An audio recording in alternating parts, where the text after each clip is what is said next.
जिनके लिए आप रेफरेंस से आए हैं उनको भी मैं यहाँ से बड़े हो यहाँ दे दिखाएंगे।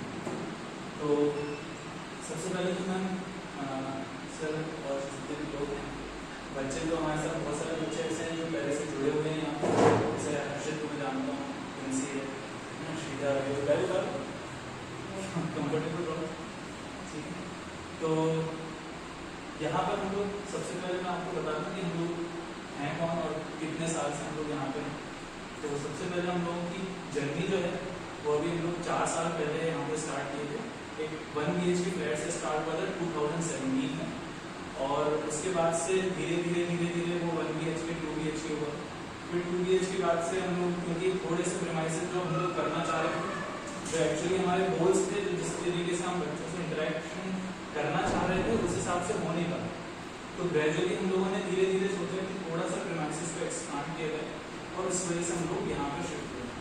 तो ये बहुत सोच समझ के हम लोग यहाँ पे स्टार्ट किया। जैसे 4 साल की जर्नी रही तो उसमें हम लोगों ने काफ़ी मतलब डाउनफॉल आए थे, जैसे कोविड का भी सीजन निकला था तो उसमें हम लोगों को काफ़ी दिक्कतें आई, लेकिन anyhow we are there and हम लोग 4 साल से काफ़ी मेहनत कर रहे हैं, और उम्मीद है कि आप लोगों का रिस्पांस रहा, आप लोगों की ब्लेसिंग्स रही, तो शायद आगे हम लोग करते रहेंगे।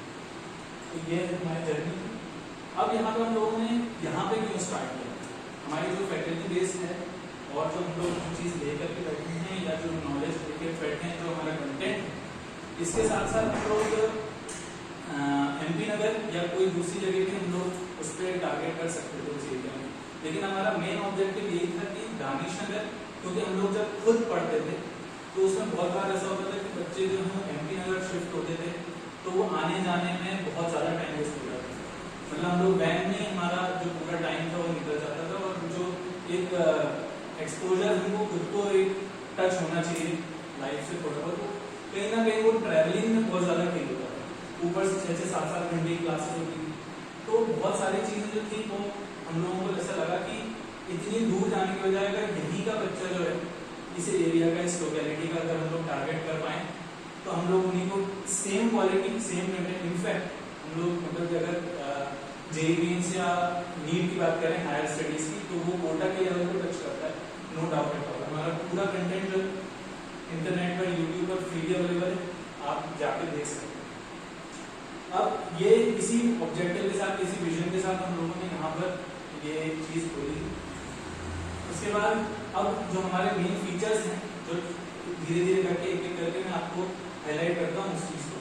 तो सबसे पहले हम लोग लिमिटेड बैच साइज है हमारा, कि ज़्यादा बच्चों को रखना ही नहीं है। हमारा ऑब्जेक्टिव यही रहता है कि कम से कम बच्चे रखें, क्वालिटी बच्चे रखें, और उसके बाद फिर जो जो चीज़ें उसके फायदे हैं वो चीज़ अपने आप धीरे धीरे करके आने वाले सालों में समझ में आने लग जाएंगे। जैसे कि इसके फायदे क्या हैं, इसका फायदा यह है कि स्टूडेंट्स का जो अटेंशन है वो इंक्रीज होगा। अगर यहाँ पे 4 बच्चे बैठे हैं या मान लीजिए 10 बच्चे बैठे हैं और किसी दूसरी जगह 100 बच्चे बैठे हैं या 50 बच्चे बैठे हैं, तो सीधी सी बात है कि जहाँ पे 10 बच्चे बैठे हैं वहाँ पे हर बच्चा खुद भी ज़्यादा फोकस कर पाता है और उसका जो अटेंशन है वो इंक्रीज हो जाता है। दूसरी बात ये कि हर बच्चे का जो पॉइंट ऑफ व्यू है वो डिस्कस होता है, कि अगर मान लीजिए मैं इसकी बातें सुन रहा हूँ तो मैं कम से कम उसको ध्यान दूंगा, उसको तवज्जो दूंगा कि वो क्या बोलना चाह रहा है, कैसे सोच रहा है, उसका थॉट प्रोसेस क्या है, ये सारी चीज़ें हम लोग वहाँ पे रखते हैं। तो ये सारी चीज़ें डिस्कस होती हैं, पॉसिबल इसलिए ही क्योंकि लिमिटेड बैच साइज। अगर बड़े बड़े क्लासरूम्स होते तो शायद ये चीज़ पॉसिबल नहीं हो पाती। फिर उसके बाद इंश्योर करते हैं लाइक माइंडेड एनवायरनमेंट। सीधी सी बात है कि जहाँ पे अगर एक जैसी मेंटेलिटी या एक जैसे लोग रहेंगे तो सीधी सी बात है वहाँ से जो चीज़ उठ के आती है वो इंक्रीज ही होगी, उसका लेवल जो है धीरे धीरे इंक्रीज होता है। अगर मान लीजिए मैं टेबल टेनिस खेल रहा हूँ, तो अगर मैं टेबल टेनिस अपने से वीक स्टूडेंट के साथ खेलूंगा तो सीधी सी बात है कि मेरा गेम बेकार होगा। लेकिन अगर मैं एक स्ट्रॉन्ग प्लेयर के साथ खेलूंगा, भले ही मैं वीक हूँ लेकिन धीरे धीरे करके मैं इंप्रूव ही करूंगा। तो वो लिमिटेड बैच साइज में होने की वजह से एक लाइक माइंडेड एनवायरनमेंट क्रिएट होता है और इस चीज से उसका फायदा होता है लिमिटेड बैच साइज। फिर आता है enhancing peer learning. Peer learning मतलब अभी आपके आने से पहले यहाँ पर ये बच्ची और एक और दूसरी बच्ची जो है वो आपस में पढ़ रहे थे, तो अगर एक लाइक माइंडेड एनवायरनमेंट रहता है तो एक बच्चे को अगर किसी चीज में नहीं आ रहा है तो दूसरा उसका हेल्प करता है। तो एक अच्छे एनवायरनमेंट होने की वजह से यहाँ पर जो पीयर लर्निंग है उसको एक मौका मिलता है, एक्सपोजर मिलता है कि कोई चीज वहाँ पे करता है। फिर और इस चीज को हम इंश्योर कैसे करते हैं कि मान लीजिए हमारे पास बहुत सारे बच्चे आ रहे हैं और हमारे पास कमी पड़ रही, मतलब जगह हम लोग चाह रहे हैं कि लिमिटेड बैच रखते हैं, तो इस वजह से हम एडमिशन टेस्ट लेते हैं।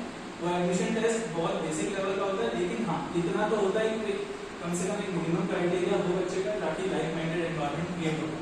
तो इस वजह से हम लोग यहाँ पे एडमिशन टेस्ट लेते हैं, ताकि जब भी हमें एक मौका मिले कि भाई फिल्टर आउट करना है, ऐसा भी नहीं है कि अब मान लीजिए बहुत बच्चा वीक आ गया तो हम उसको हटा ही देंगे, लेकिन उनके लिए एक सेपरेट बैच लाता है जिसमें इंडिविजुअल अटेंशन बढ़ जाता है। तो ये हमारा लिमिटेड बैच साइज का एक फीचर है। दूसरा फीचर है डिजिटल क्लासरूम। डिजिटल क्लासरूम जैसे कि आप देख रहे हैं यहाँ पर मैं प्रेजेंट कर रहा हूँ यहाँ पर, तो ऐसे ही हम लोगों ने अभी कोविड के टाइम पे हम लोगों ने सारे वीडियोस जो है रिकॉर्डेड हो गए हैं, हमारे जो भी कंटेंट था हमारा पूरा रिकॉर्डेड है। तो इससे ये हो रहा है कि अब यहाँ पे जो हमारे लेक्चर्स हैं जो हमने ही पढ़ा है, हमने ही रिकॉर्ड किए, वो रिकॉर्ड होके यहाँ पर ये जो चीज है यहाँ पर प्रोजेक्ट होगी या टीवी में यहाँ पर हम लोग डिजिटली उसको प्रेजेंट करेंगे। तो इससे होगा क्या, क्या इससे हम लोग एज ए टीचर यहाँ पे अपने आप को प्रेजेंट नहीं कर पाएंगे? बिल्कुल कर पाएंगे। और इनफैक्ट यहाँ पर जैसे मान लीजिए अगर वहाँ पे हर्षित बैठा हुआ है और वो उसको किसी चीज में प्रॉब्लम आ रही है, तो अब अगर मैं यहाँ पर एज ए टीचर पढ़ा रहा हूँ तो it may be a case कि वहाँ पर उस बच्चे का ध्यान कहीं और है या वो कहीं और लगा हुआ है, वो नहीं कर पा रहा है। तो इससे क्या होगा कि अगर मैं यहाँ से फ्री हो जाऊंगा तो मेरा जो अटेंशन उसकी तरफ है, मैं वहाँ पे ऐसे राउंड लगा रहा हूँ और देख रहा हूँ भाई हर्षित को बनता है कि नहीं बन रहा। तो ये सारी चीजें जो है ये सिर्फ और सिर्फ डिजिटल केस में जो एक्सपोनेंशियल इंक्रीज होता है पर्सनल मेंटरशिप में, ये चीज इसमें पॉसिबल है।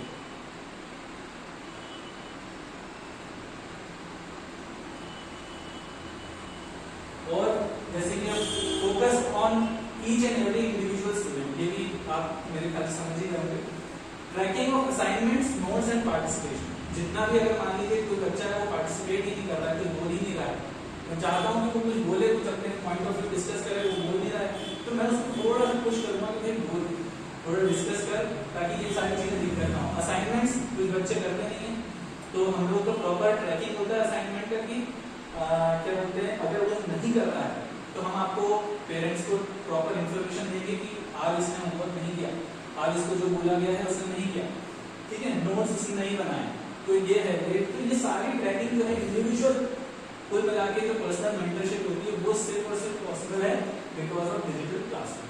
तो ये हमारा एक एडेड बेनिफिट रहेगा जो हम इस बार यहाँ पे फोकस करेंगे। इसके बाद डिटेल कवरेज ऑफ सिलेबस। अब ये बहुत ही इंपॉर्टेंट है, डिटेल कवरेज ऑफ सिलेबस।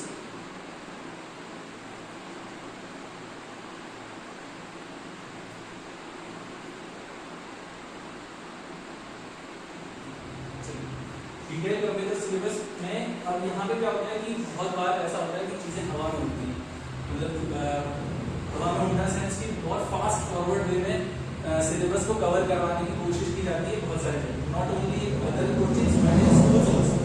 तो वहाँ पर ऐसा होता है कि अगर डिटेल कवरेज ऑफ सिलेबस नहीं हुआ तो जो कॉन्सेप्चुअल बिल्डिंग ऑफ नॉलेज है या जो कॉन्सेप्चुअली माइंड को बिल्ड होना चाहिए वो हो नहीं पाता। तो अगर हम लोगों ने यहाँ पे जो भी हमारे वीडियोस बने हुए हैं, डिजिटली वीडियोस बने हुए हैं, वो डिटेल वीडियो जो है वो इतने स्लोली या जिस पेस से बनाए गए हैं वो हर तरीके से कवर करेगा एक नॉर्मल या एवरेज माइंडेड जो स्टूडेंट है उसको आगे तक या कंसेप्चुअली सोचने में कि भाई ये इसको ऐसे सोचना है, इसको सोचने का तरीका कुछ ऐसा है। तो ये सारी चीजें जो हैं अगर कवरेज जो सिलेबस का हो रहा है वो एकदम डिटेल फॉर्म में हो रहा है तो पॉसिबल होता है।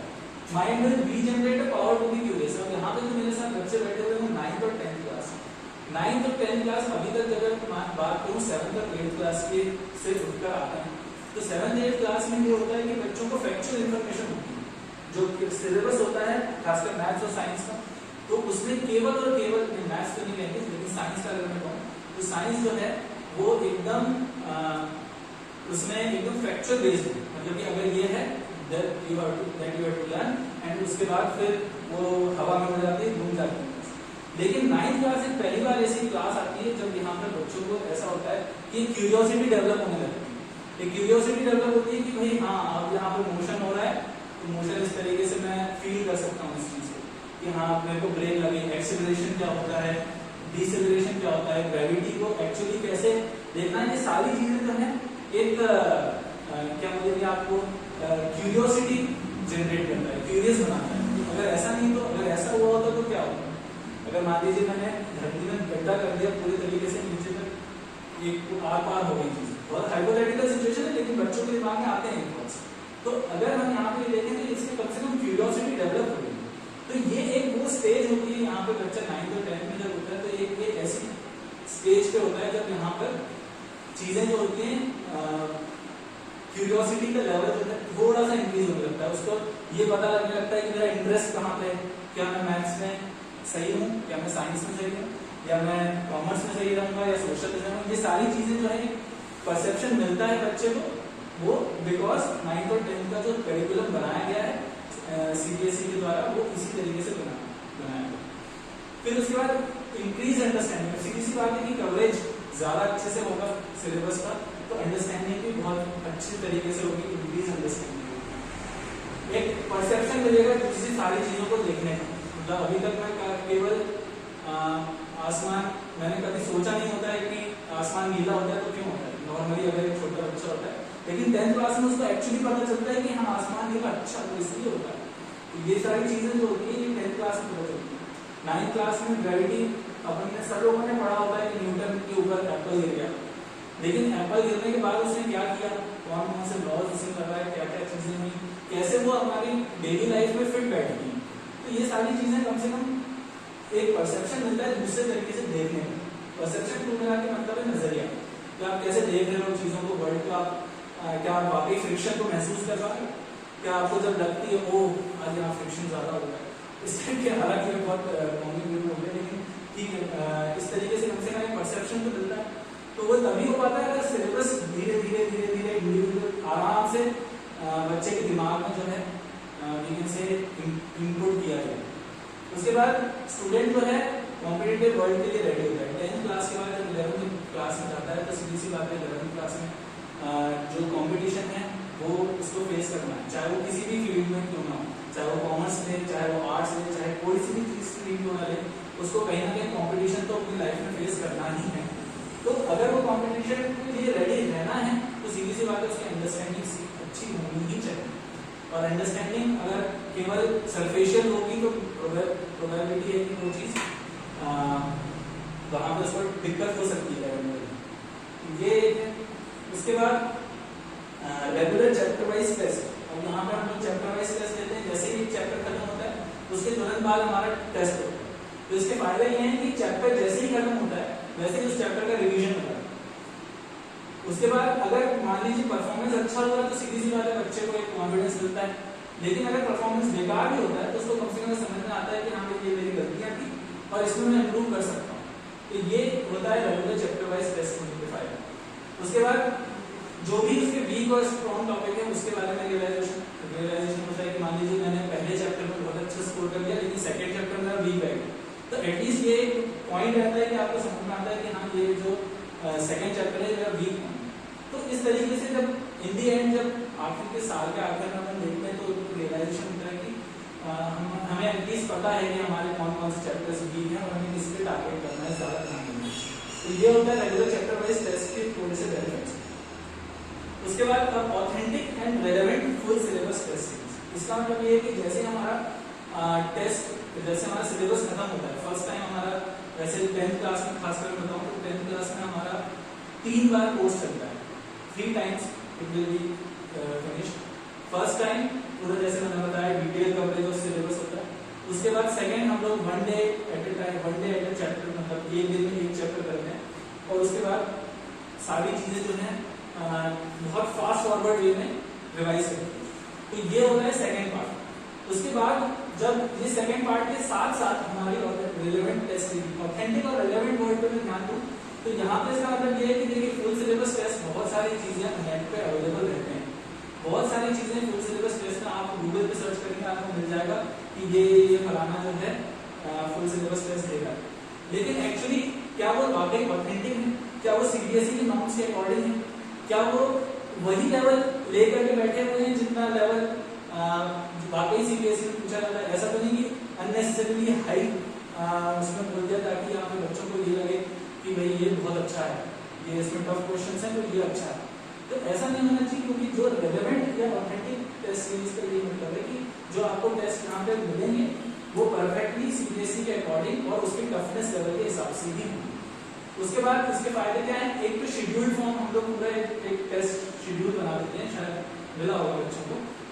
तो वो टेस्ट शेड्यूल जब मिलता है तो उसमें बच्चों को पता रहता है कि हाँ मुझे आज 24 है, 24 को मुझे सोशल का पेपर देना है, तो सोशल की मैं पूरी तरीके से प्रिपेयर करूँ।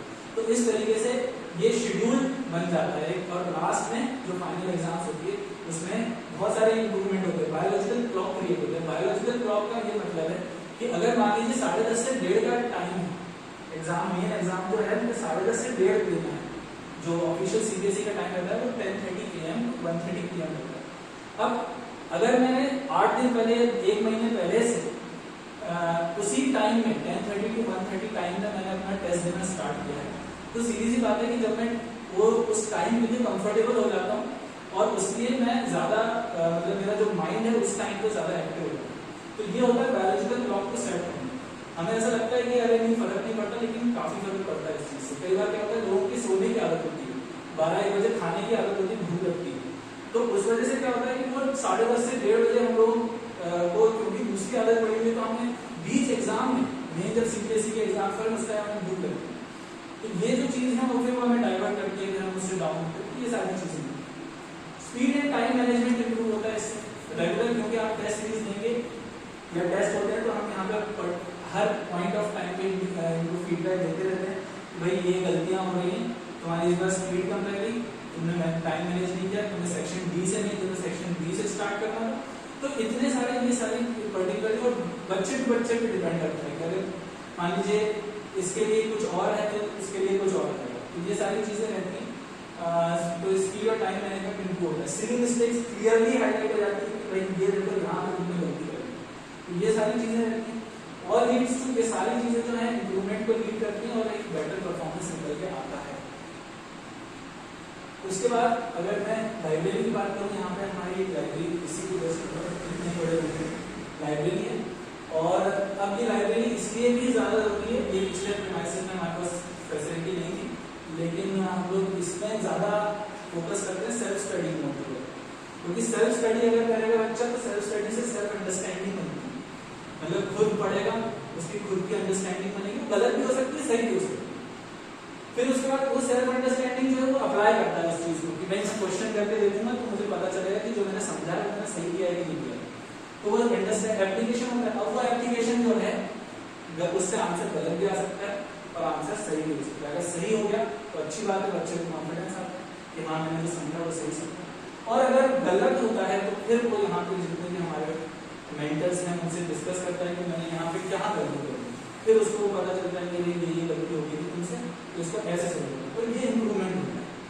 फिर यही इंप्रूवमेंट जो है अलग अच्छा सही तरीके से उसी टॉपिक को कैसे सही तरीके से देखना है इस पर फोकस करना, तो ये बेटर परसेप्शन क्रिएट होता है।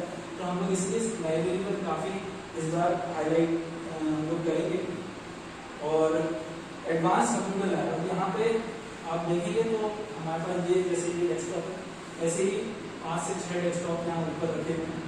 तो आप बिल्कुल अभी जैसे खत्म हो गए सेशन, आप एक बार राउंड लीजिएगा सारे डिवाइसेस में, तो उसमें अब इसके फायदे क्या है एडवांस कंप्यूटर के। अब यहाँ पे मान लीजिए ये एक्सटेंडेड लर्निंग का मतलब ये है कि अभी मान लीजिए मेरे पास रिकॉर्डेड लेक्चर्स हैं, अगर मैं यहाँ पे जो चीज़ पढ़ा रहा हूँ क्या तुम्हें समझ में आया, एक बार में हो सकता है बच्चे को समझ में नहीं आता, तो वहाँ पे रिकॉर्डेड लेक्चर्स जो हैं वो वहाँ पे अवेलेबल हैं और वो वहाँ पे जाके देख सकता है और उसको वही टॉपिक को दोबारा रिवाइंड करके देख सकता है, बार बार देख सकता है।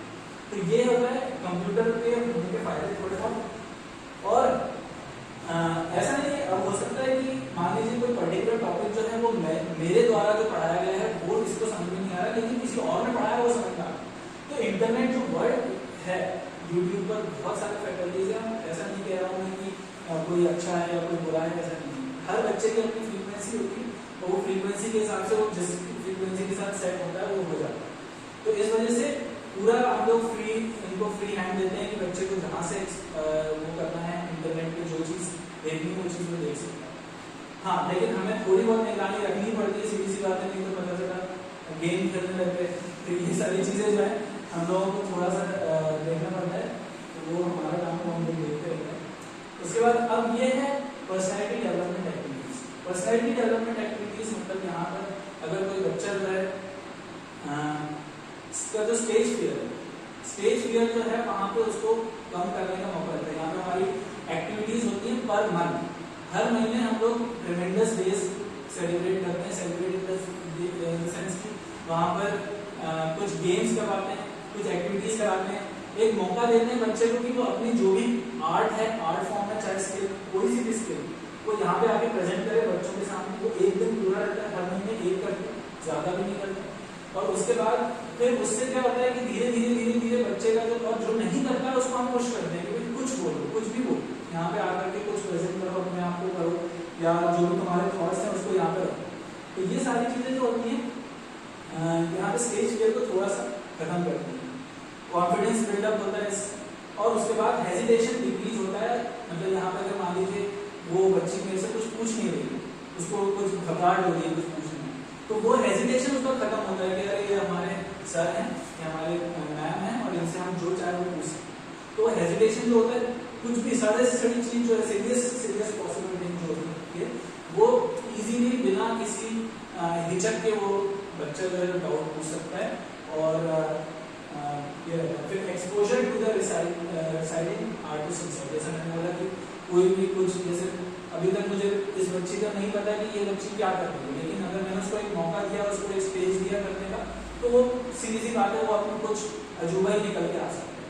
तो ये सारी चीज़ें हो सकती हैं बिकॉज यहाँ पे हम लोग एक्टिविटीज करा रहे हैं। उसके बाद जो भी दूसरे कन्वीनियंसेस हैं, जैसे कि कोविड-19 प्रोटोकॉल्स स्ट्रिक्टली फॉलो कर रहे हैं हम लोग यहाँ पे। जितनी भी जो भी चीज़ें हैं, आपने, अगर आपको शायद वीडियो मिला हो तो आपने वीडियो में देखा होगा कि कैसे हम लोग स्पेसिंग देते हैं। यहाँ पर अगर इस क्लासरूम की बात करूँ तो इस क्लासरूम में करीब हम लोग का भले ये 40 की स्ट्रेंथ रख रहा है। कभी मान लीजिए अगर हमने फुल पैक कर दिया तो ये 40 की स्ट्रेंथ रखता है, लेकिन हम लोग इसको हाफ पे ही लगा रहे हैं। 20 रहेगा। एक इस बेंच पर जितनी दूर आप लोग बैठे हुए हैं उतनी ही दूर बैठे रहेंगे बच्चे। यहाँ पर एक डेस्क पर एक ही रहेगा। तो इस प्रकार से हमने पूरे कोविड-19 प्रोटोकॉल का ध्यान रखा है। 24/7 CCTV सर्वेलेंस है, तो इसके अपने अलग फायदे हैं कि हमें पूरा मॉनिटरिंग रहती है कि बच्चा कहाँ पे क्या है। कहीं ऐसा तो नहीं कि कुछ कहीं वॉशरूम जा रहा है और गिर गया वहाँ पे, तो उसको कोई चक्कर आ गया कुछ हो रहा है। ये सारी चीज़ें जो है 24/7 CCTV क्या हो गया।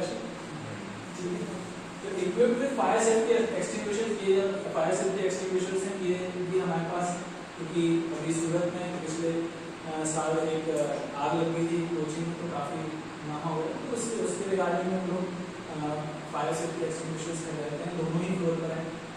उसके बाद ड्रिंकिंग वाटर है, यहाँ पर आप जाएंगे तो यहाँ पर ड्रिंकिंग वाटर मिलेगा। वेंटिलेटेड स्पेशियस डिवाइसेस हैं, आप देख ही सकते हैं। यहाँ पर काफ़ी मतलब ऐसा कुछ ऐसे घुटन सी नहीं हो रही, पूरा आराम से वेंटिलेशन है पूरा एयर का, कोई दिक्कत नहीं। और क्लीन एंड ऑर्डरलेस वॉशरूम्स हैं, वॉशरूम्स भी आप यूज़ करेंगे तो यहाँ पर कोई दिक्कत नहीं है। 4 वॉशरूम यहाँ पे, 4 वॉशरूम ऊपर, तो ऐसे भी कोई दिक्कत आने नहीं वाली इससे। उसके बाद हाँ, अब ये जितने भी फीचर्स हैं, ये चीज़ बिल्कुल फेल हो सकती है। अगर आपको लगेगा कि इतने सारे फीचर्स हैं, इतने अच्छे फीचर्स हैं, आपको मज़ा ही आता है, तो ऐसा नहीं होगा। ये चीज़ें जो है फेल हो सकती है, और ये चीज़ कुछ केसेस में फेल हो सकती है। और कौन से वो केसेस हैं? ये attention students and parents factors on which the success or failure of these features depend is you. Okay, मतलब ये तुम पर डिपेंड करता है कि तुम इन फीचर्स को कैसे यूज करोगे। ठीक है। अब यहाँ पे स्टूडेंट को क्या करना है, देखिए नॉट ओनली, यहाँ पे मैंने लिखा है students and parents, not only students but of parents. मेरा पेरेंट्स को बुलाने का ऑब्जेक्टिव ये था कि मैं उनको थोड़ी सी, जो हम लोगों ने 4-5 साल में इस एरिया में, खासकर इस लोकेलिटी में जो हम लोगों ने ऑब्जर्व किया है, उसके रिगार्डिंग कुछ पॉइंट्स बनाए हैं। स्टूडेंट्स को भी ऑब्जर्व किया है और पेरेंट्स को भी ऑब्जर्व किया है। कहाँ पे एक छोटी पेरेंटिंग की गलती की वजह से बच्चा जो है वो कहीं इधर उधर चला जाता है, तो वो सारी चीज़ें मैं डिस्कस करना चाहूँगा। मैं ये बिल्कुल भी मेरा ऑब्जेक्टिव नहीं है कि आपको ऐसा करना है वैसा करना है, लेकिन ये जो मैंने ऑब्जर्व किया है मैं उसके अकॉर्डिंग बताऊँगा।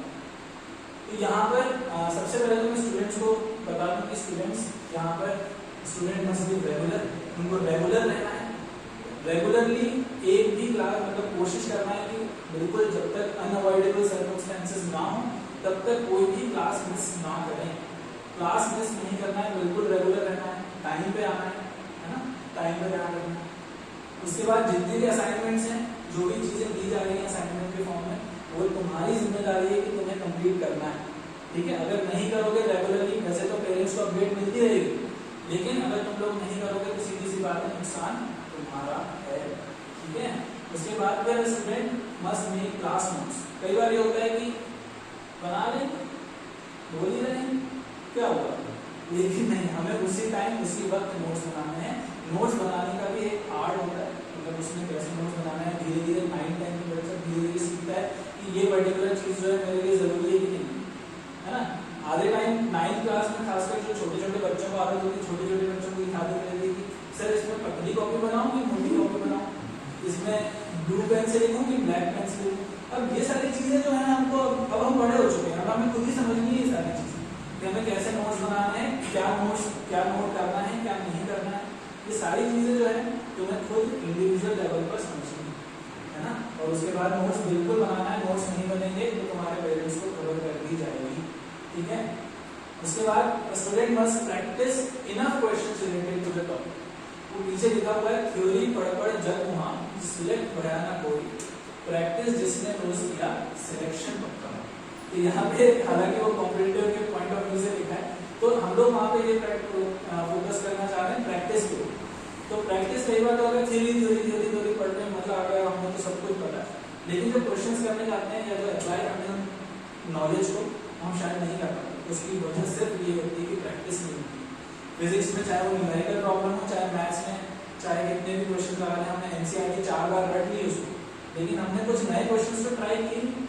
तो वो प्रैक्टिस करने के साथ साथ जो है वो हमें यहाँ पर प्रैक्टिस के फायदे अपने अलग, ठीक है। तो ये भी तुम्हें ध्यान रखना है स्टूडेंट को कि प्रैक्टिस करना है, और नहीं करोगे इनफ नंबर ऑफ क्वेश्चंस नहीं करेंगे तो फिर नहीं करोगे। ये बच्चे को बच्चे डिपेंड करता है कि हो सकता है किसी बच्चे के लिए सिर्फ और सिर्फ एनसीईआरटी ही जरूरी है, तो हो सकता है हम लोग उसको रिकमेंड करेंगे कि भाई तुम दूसरी जगह मत जाना, एनसीईआरटी पे पहले पक्का करना और उसी पे प्रैक्टिस करो। और अगर बच्चा थोड़ा बहुत ठीक है तो हम उसको RS Agarwal, RD Sharma, NCERT exemplar, खासकर अगर एनसीईआरटी एग्जाम्पलर अगर आपके पास नहीं है तो हम ये चाहेंगे कि आप एनसीईआरटी एग्जाम्पलर एक बुक आती है उसको मैथ्स और साइंस दोनों की, वो हम लोग यहाँ रिकमेंड करते हैं और उसको काफी फॉलो करते हैं, क्योंकि एनसीईआरटी के बाद जो सेकंड प्रायोरिटी हमारी होती है वो एनसीईआरटी एग्जाम्पलर होती है। उसके बाद फिर आता है student must participate in group activities. Participate करना है, अगर पार्टिसिपेट नहीं करेंगे तो ऐसा नहीं है कि अगर नहीं कर रहा है, ऐसा नहीं होगा, लेकिन करना है तो तुम्हारे लिए अच्छा रहेगा, तुम्हारा स्टेज पे जो है वो सही रहेगा, है ना। उसके बाद student must be responsible to take charge of his or her own actions. Responsibility लेनी पड़ेगी खुद के उस पर कि हाँ मुझे जो है कुछ अच्छा करना है, मैं जो हूँ मैं कुछ अच्छा करना चाहता हूँ, जो भी है तुम्हें एक्शन की फॉर्म में करना है। तुम कर ना पाए, कर कुछ होगा या नहीं होगा, ये चीजें नहीं सोचनी, ठीक है। लेकिन हमको रिस्पॉन्सिबल बनना है कि हाँ हमें कुछ अच्छा करना है, उसके लिए हमें रिस्पॉन्सिबल बनना है। डिसिप्लिन रखना है, जो भी चीज एक शेड्यूल बना हुआ है तुम्हारा, एक रूटीन बना हुआ है, उसको फॉलो करना है, ठीक है। बिल्कुल ऐसा नहीं सोचना कि अरे कल कर लेंगे, एक प्रोक्रास्टिनेशन होता है कि अरे कल कर लेंगे, आज नहीं हो पाया तो कल कर लेंगे, तो उसमें हमें को उस चीज में रोक लगानी कि ऐसा अगर हुआ तो ये काफी हार्मफुल हो सकता है तुम्हारे। और अभी से हैबिट बनेगी तो जब तुम 11th-12th में जाओगे तो तुम्हें दिक्कत नहीं जाएगी, ठीक है, क्योंकि जब हम कॉम्पिटिशन को फेस करते हैं तो ये सारी दिक्कतें जाती हैं, ठीक है। रूटीन ही नहीं बन रहा है, 10 बजे सो के उठ रहे हैं, है ना, कोविड के टाइम में तो खासकर वही हो गई, तो ये चीजें। उसके बाद डाउट्स पूछने हैं, बिल्कुल हिचकिचाना नहीं है, चाहे छोटे से छोटा डाउट क्यों ना हो पूछना है, जब तक चीज तुम्हारी क्लियर नहीं होगी, जब तक क्लास आगे नहीं बढ़ेगी, ठीक है। तो you have to be very clear, और तुम्हें बिल्कुल मेक श्योर करना है कि चीजें तुम्हारी पूरी तरीके से क्लियर हो। फिर जितने भी रिस्पेक्ट एल्डर्स और टीचर्स को, जितने भी not only elders and teachers, जितने भी लोग हैं सबको रिस्पेक्ट करें। और लास्ट में जो सबसे ज्यादा इंपॉर्टेंट पॉइंट है जिसकी वजह से हम लोगों ने फेल होते हुए देखा है, लोगों को कोशिश करी है रोकने की बच्चों को, लेकिन नहीं हो पाती है, and that is why this point number 10 is very very important. And मैं खासकर पेरेंट्स से रिक्वेस्ट करूंगा कि इस चीज का बिल्कुल ध्यान रखें। और वो पॉइंट है क्विट स्मार्टफोन। अगर क्विट नहीं हो पा रहा है तो रेस्ट्रिक्ट करें स्मार्टफोन का यूज। आप कितने घंटे स्मार्टफोन अपने बच्चे को दे रहे हैं, या बच्चा तुम खुद, अभी मैं स्टूडेंट्स की बात करूँ तो तुम्हें स्मार्टफोन बिल्कुल छोड़ देना है। मेन ऑब्जेक्टिव, अगर फोन की बात करूँ, सिंपल फोन की, तो उसका केवल ये रहता है कि हमारे बड़ों से, हमारे पेरेंट्स से उनका कम्युनिकेशन हो पाए। मेन ऑब्जेक्टिव वही है। लेकिन जैसे ही हम एक बच्चे को स्मार्टफोन देते हैं तो स्मार्टफोन की वजह से वो इंस्टाग्राम, सोशल मीडिया, बहुत सारी चीज़ों से एक्सपोज होते हैं, और उसमें कैसा कंटेंट आ रहा है, क्या हो रहा है, हम नहीं जानते।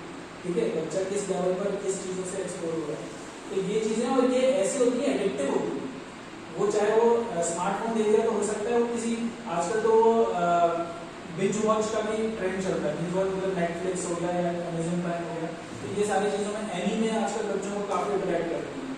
तो एनीमे ये बच्चे लोग देखने लग जाते हैं, तो इस वजह से वो पूरा ही मतलब डाइवर्ट हो जाता है, वहाँ पे कहीं पे भी नहीं जाते। तो इसलिए ये बहुत बहुत इंपॉर्टेंट है। हमने देखा है साफ साफ बच्चों को फेल होते हुए, हम चाह के भी नहीं रोक पाते थे क्योंकि उनका एडिक्शन इतना ज़्यादा होता है। ठीक है, तो ये बिल्कुल ध्यान रखना है। अपने करियर की तबाही लेकर घूम रहे हैं बच्चे और उनको रियलाइजेशन भी नहीं, बिल्कुल। तो ये मेरा आप सभी लोगों से एक बहुत काइंड मेरी रिक्वेस्ट है आप लोगों से कि ये चीज़ ध्यान रखें कि स्मार्टफोन को क्विट कर दें, बिल्कुल ही बंद कर दें।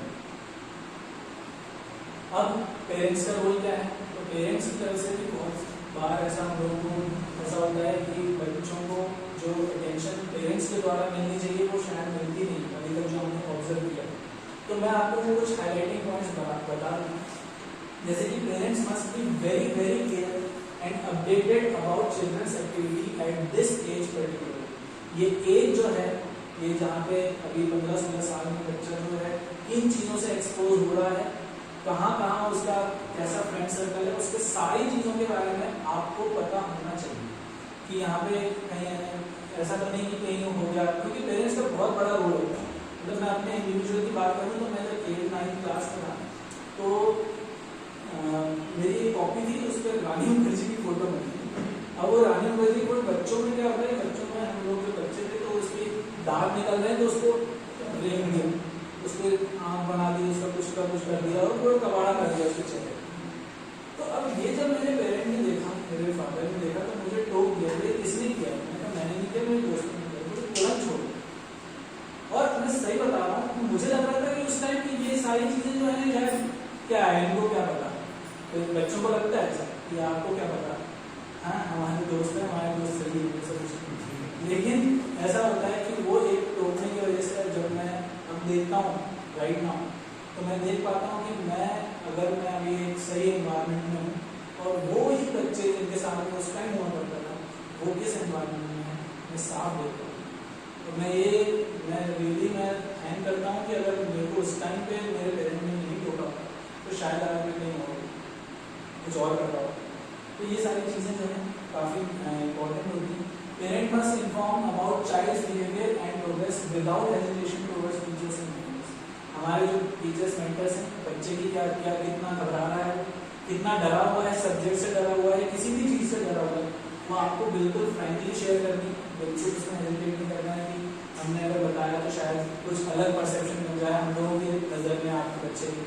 तो ऐसा बिल्कुल भी मत सोचिएगा और आप बिल्कुल फ्रीली होकर बताइएगा कि ये प्रॉब्लम्स आ रही हैं। उसके बाद parents must not pressurise children and set them mentally free. बहुत ज़्यादा प्रेशर डालने की जरूरत नहीं, उसका हर बच्चे का इंडिविजुअल लेवल होगा, वो किस लेवल पे परफॉर्म कर रहा है। हो सकता है वो अपना बेस्ट दे रहा हो सकता है वो चाह रहा हो कि मैं बहुत अच्छा करूँ लेकिन कर नहीं पा रहा, तो उस टाइम पे अपन प्रेशराइज करके ये चीज़ ना करें। ये शायद मेरे ख्याल से आप लोग कर ही रहेंगे।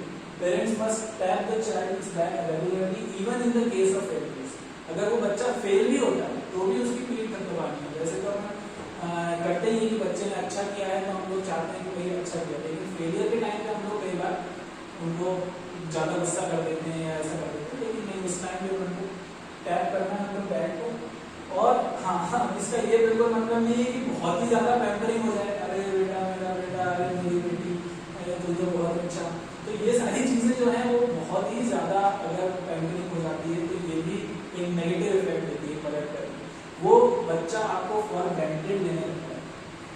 आपको लगता है कि ये मेरे जो पेरेंट हैं वो कुछ नहीं बोलेंगे, वो तो फ्री।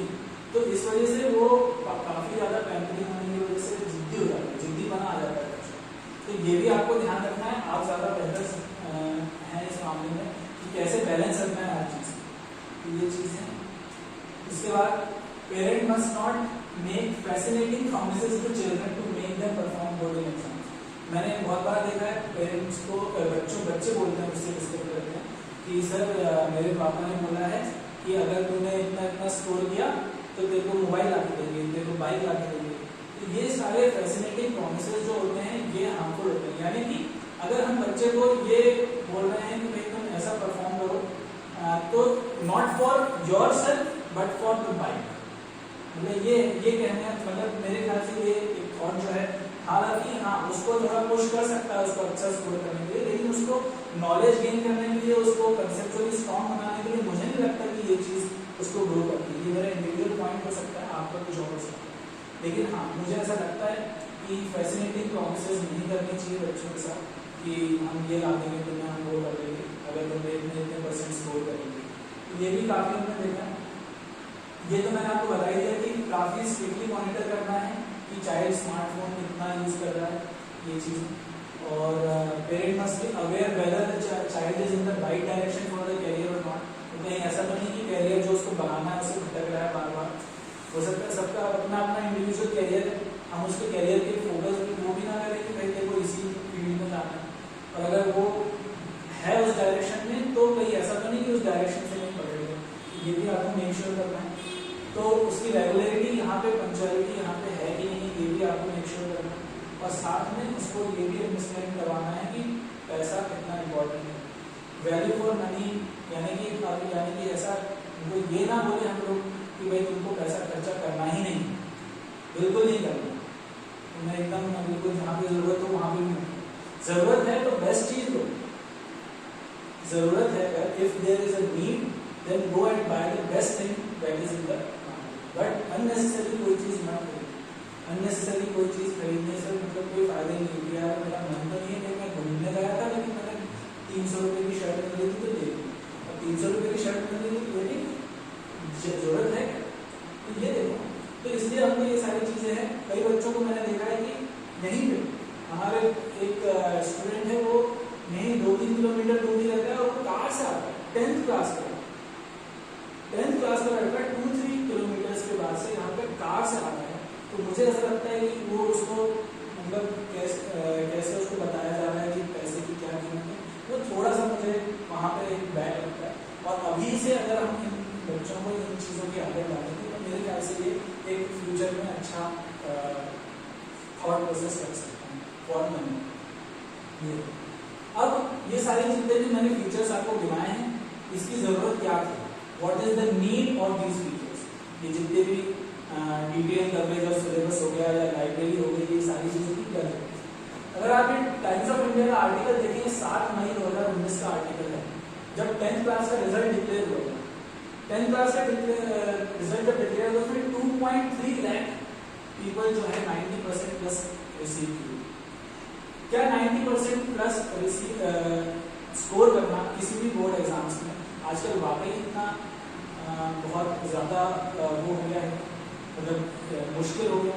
मुझे नहीं लगता कि आजकल इतना, क्योंकि 2.3 लाख पीपल जो है, मतलब अगर आपका बच्चा 91% भी बना रहा है तो वो टॉप मतलब 2.5 लाख लोगों में पूरे बोर्ड, केवल सीबीएसई एमपी बोर्ड और वो जितने भी स्टेट बोर्ड्स हैं, आईसीएसई बोर्ड में उनको हटा, तो 2.5 लाख लोगों में ही है। मतलब अभी आप ये नहीं सोचना है कि हमारा बच्चा 90% बना लिया तो बहुत ही अच्छा हो गया।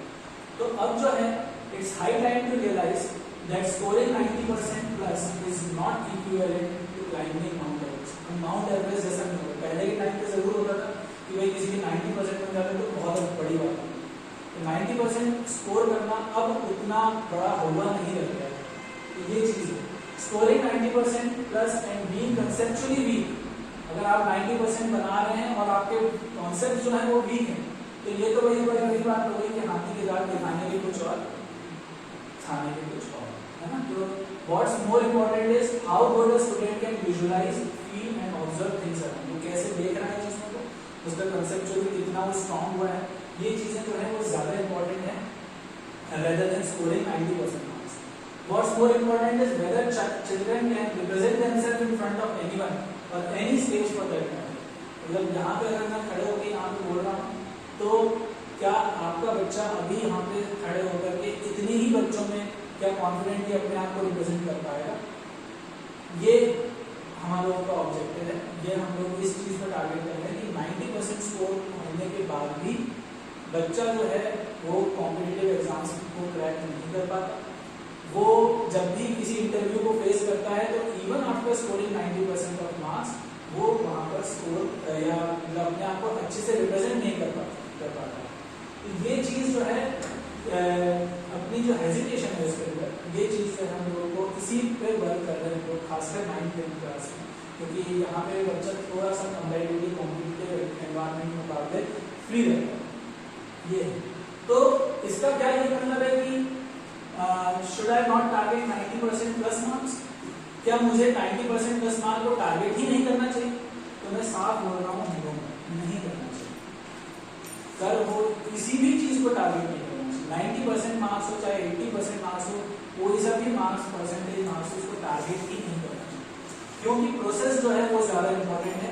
प्रोसेस इज मोर इम्पोर्टेंट है रिजल्ट। यानी कि अगर मैंने पूरे टाइम अपना शेड्यूल बना करके मैंने उस चीज़ को फॉलो करने की कोशिश की, मैंने सारी चीज़ें फॉलो करी है, मैंने जो भी शेड्यूल बनाया, मैंने रूटीन जो मैंने खुद ने अपने लिए बनाया था मैंने उसको फॉलो किया है, मैंने हर टाइप के पार्टिसिपेशन में पार्टिसिपेट किया है, जहाँ पे भी मुझे रिक्वायरमेंट थी वहाँ पर मैंने पार्टिसिपेट किया है, और जहाँ पे स्कोर करना था इंडिविजुअली अगर मैंने पूरे अटेंशन से वो पेपर दिया है कि नहीं, अगर मैं यहाँ पर बैठ करके फुल सिलेबस टेस्ट दे रहा हूँ या दे रही हूँ तो क्या मैं उसी इंटेंशन से दे रही हूँ जिस इंटेंशन से मैंने मेरे को फाइनल एग्जाम देना है?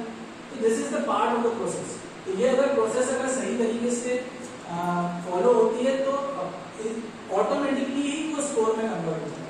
And I am not saying कि वो 90% ही स्कोर होगा, मैं ये कह रहा हूँ कि आपके बच्चे का इंडिविजुअल बच्चे का जो भी बेस्ट परफॉर्मेंस है, जो भी वो कर सकता है, वो चीज आ सकती है अगर अपन ने प्रोसेस पर ध्यान दी रेदर देन अपन ने रिजल्ट को टारगेट करने से।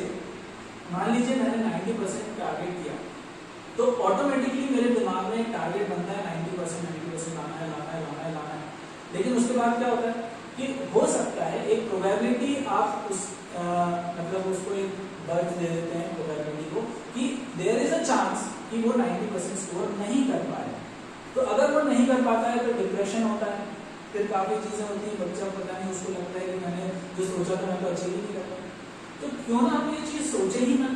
अगर हम ये चीज सोचेंगे नहीं तो वो डिप्रेशन होने की तो 50% चांस नहीं है, वो चीज नहीं है।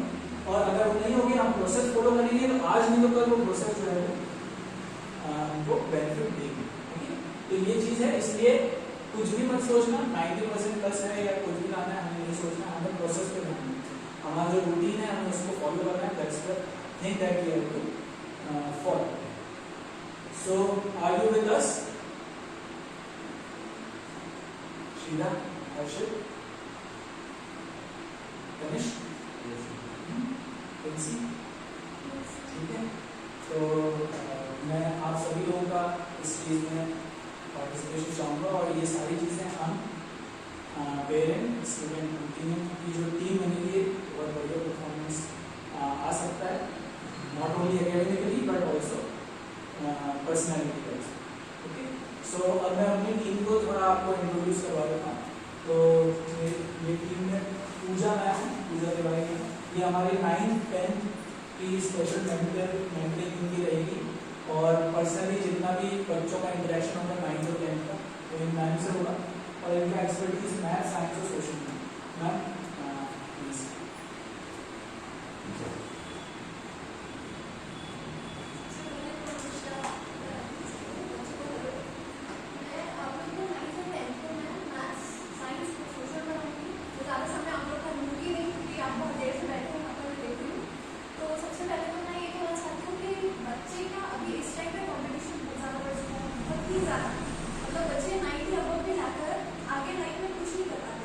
सक्सेस होना और एकेडमिक में अच्छे होना दो अलग अलग चीजें हैं।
ध्यान से पढ़ना है, सारे बच्चों से यही बोलूँगी मैं।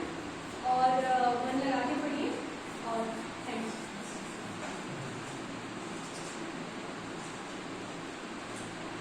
is Sumit Singh Thakur, and he is a faculty for physics and mathematics, 11th and 12th, school boards NEET and JEE Main.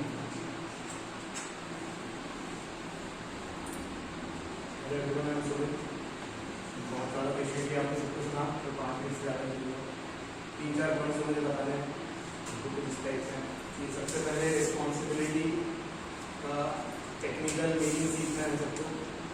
ये जो एज होती है 9-10 में जब हम पहुँचते हैं तो हमें डिसाइड करना पड़ता है, बहुत सारी चीज़ें हमें टेक्निकली डिसाइड करनी होती है। जब फिजिक्स में जब हम आते हैं तो डिसाइड करना पड़ता है कि कौन सी इक्वेशन यूज़ करें फील्ड से। तो डिसीजन मेकिंग और रिस्पॉन्सिबिलिटी दोनों रिलेटेड चीज़ें हैं। तो कैसे हम अपने रिस्पॉन्डिंग की एबिलिटीज बढ़ा सकते हैं, दैट इज रिस्पॉन्सिबिलिटी, उसको डेवलप करना चाहते हैं। और 9th और 10th क्लास में हम अपना साइंटिफिक एपेटाइट डेवलप कर रहे हैं। तो जो सिलेबस है NCERT का पर्टिकुलरली वो इसी टाइप से अरेंज है कि जो हमारी हम जब एडोलेसेंस एज में एंटर करते हैं तो एक जो नेचुरल क्यूरियोसिटी है वो सब हमारे सिलेबस में आ जाता है। जैसे सर ने बताया कि आसमान का कलर नीला क्यों है और मार्स लाल क्यों है, ये सब चीज़ें हमें साइंटिफिकली नजरिए से देखना शुरू करते हैं। तो उस टाइम हमारे सामने ये सिलेबस में भी रहता है, तो हम अपना साइंटिफिक एपेटाइट डेवलप करना शुरू कर रहे होते हैं। जो लेटर भले ही नॉर्मल लाइफ में इसका कोई फर्क नहीं पड़ता है कि आसमान नीला क्या होता है या आगे चल के कोई इन सब चीज़ों का फर्क नहीं पड़ेगा कि फ्रिक्शन आगे लग रहा है या पीछे लग रहा है, तो ये थोड़ी जाएंगे। लेकिन एक रैशनल थिंकिंग डेवलप होती है। मैथमेटिक्स लोग कहते हैं कि रियल लाइफ में मैथमेटिक्स का कोई काम नहीं है, लेकिन दिमाग को खोलने के लिए बहुत इंपॉर्टेंट है। आगे चल के हो सकता है हम कुछ सोशल पैटर्न समझ रहे हो, आगे चल के हो सकता है हम कुछ कॉम्प्लेक्स सिचुएशन हमारे जैसे कोविड को कैसे डील कर रहे हैं स्टैटिस्टिकली, जैसे कैसे लगा रहे हैं लॉकडाउन पर्टिकुलर शहरों में, ये सब स्टैटिस्टिकली डील कर रही है। मैथमेटिकल ब्रेन काम कर रहे हैं यहाँ पर। तो भले ही इनका कॉमन लाइफ में बहुत इंपॉर्टेंट रोल नहीं रहता है, लेकिन ये 9th से लेकर 12th क्लास होती है, ये हमारा दिमाग खोलने के लिए रहती है, पर्टिकुलरली मैथ्स एंड फिजिक्स। एक कॉन्सेप्ट जो मैं बताना चाहता हूँ ओवेरियन लॉटरी का, मतलब वॉरेन बफेट जो वर्ल्ड में सबसे अमीर आदमी है, उसका कहना है कि 50% उसकी किस्मत तभी तय हुई थी जब वो USA में पैदा हुआ। तो मोर और लेस आज की डेट में अगर हम देखें तो मध्य प्रदेश एक सबसे बैकवर्ड स्टेट है। हम लोग बैकवर्ड में नहीं, हम सब प्रिविलेज हैं यहाँ पे जितने बैठे हुए हैं। लेकिन ये हमें दिमाग में रखना चाहिए कि एक सिस्टम बना हुआ है, उस सिस्टम में कैसे हम पेनिट्रेट कर सकते हैं, कैसे अंदर जा सकते हैं, उसकी एक प्रॉपर स्टेज धीरे धीरे हम समझ सकते हैं। जैसे फॉर एग्जाम्पल अभी नई नेशनल एजुकेशन पॉलिसी आई तो उस पर और एलाबरेट करेंगे चंद्र से बाद में। तो अब कैसे चेंजेस आएंगे, कैसे कॉम्पिटिटिव एग्जामिनेशन का पैटर्न बदलने वाला है, किस टाइप के क्वेश्चन आने वाले हैं। आज से 10 साल पहले जो IIT JEE का कोई क्वेश्चन पेपर होता था वो आज के पेपर से कैसे डिफरेंट है। तो इस सब चीज़ों को हमें समझना है कि कैसे कैसे वक्त के साथ चीज़ें चेंज हो रही है, सिस्टम में कैसे आगे बढ़े। तो इस कॉन्टेक्स्ट में जो मेरा ऑब्जर्वेशन है कि हम जो जिस सोसाइटी में रह रहे हैं ये थोड़ी सी अवेयरनेस की कमी है, तो इसको बढ़ा सकते हैं धीरे धीरे।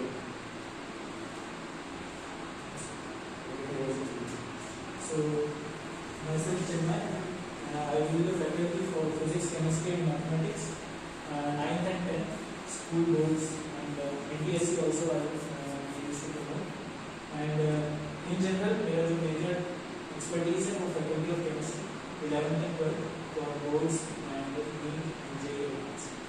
So this is our team and any questions, queries, thoughts या जो भी आपके valuable feedback आप यूज करेंगे। तो आप अगर कुछ कहना चाहें, बच्चे कुछ कहना चाहें तो you are free to express yourself. Any questions you have?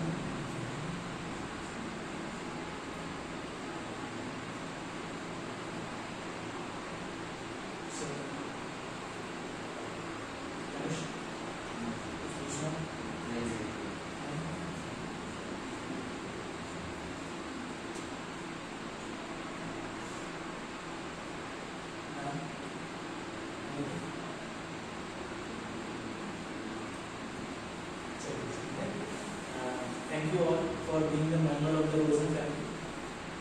We advertise just enough to mark our existence. मतलब हम उतना ही एडवर्टाइजमेंट करते हैं कि हम लोग अपना जो एग्जिस्टेंस है वो बता पाएँ. इसके अलावा जो आप स्टूडेंट्स एंड पेरेंट्स वो हमारे ब्रांड एम्बेसडर वही प्रमोट करते हैं. हमको हमारा उनका जो फीडबैक होता है वही दूसरों को, जैसे कि आप लोग भी जो आए होंगे वो आप लोगों को जो फीडबैक मिला होगा किसी के लिए तभी आप आएंगे. तो यही हमारा मतलब कि एडवर्टाइजमेंट रहता है.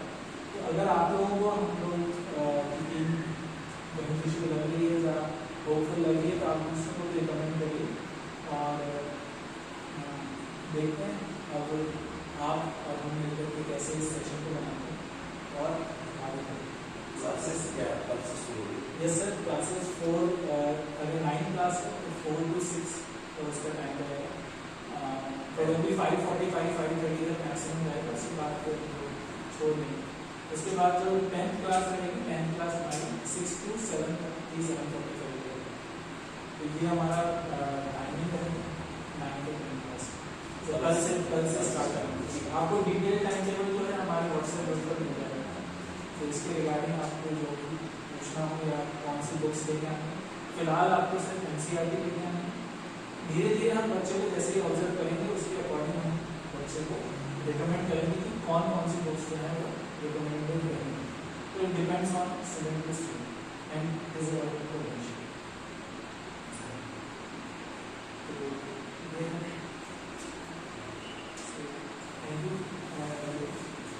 आप हमारे डिवाइसेस जरूरी है. कंसेंट फॉर्म तो बाद में दे सकते हैं. बिल्कुल कंसेंट फॉर्म और यहाँ पे जो भी चीज़ें रहेंगी क्या रजिस्ट्रेशन फॉर्म है, कोविड कंसेंट फॉर्म है कि आपको कौन कौन सी चीज़ें यहाँ पे ध्यान रखनी है जब भी आप आए. तो आप अपनी रिस्पॉन्सिबिलिटी कैसे कोविड के लिए दिखा रहे हैं वो भी चीज़ें जो भी प्रोटोकॉल है आप उसको फॉलो कर रहे हैं वो इसमें आपका ये वो रहेगा कंसेंट रहेगा. तो ये सारी चीज़ें. अगर आप ऑनलाइन और ऑफलाइन का अगर मैं बात करूँ तो यहाँ पे अगर आप ऑफलाइन आएंगे तो हम लोग ज़्यादा रिकमेंड करते हैं ऑफलाइन टीचिंग को. लेकिन अगर आप ऑनलाइन आते हैं तो भी हम आपको सर्विसेज पैरेलली ही चलेंगे वो क्लासेस. ऐसा नहीं होगा कि अलग अलग क्लासरूम रहेंगे या टाइमिंग्स अलग अलग रहेंगे. सेम टाइम पे अगर मैं यहाँ पे बैठ करके बच्चे को पढ़ा रहा हूँ तो उसी टाइम आपको बच्चा भी अगर ऑनलाइन पढ़ रहा है तो ऑनलाइन कनेक्ट हो सकता है. तो ये चीज़ हम लोग इससे बिल्कुल इक्विप्ड हैं और हम चाहेंगे कि बच्चा यहाँ हमारा जो की इच्छा है और गवर्नमेंट क्या ऑर्डर देता है वो उसके अकॉर्डिंग हम लोग करेंगे.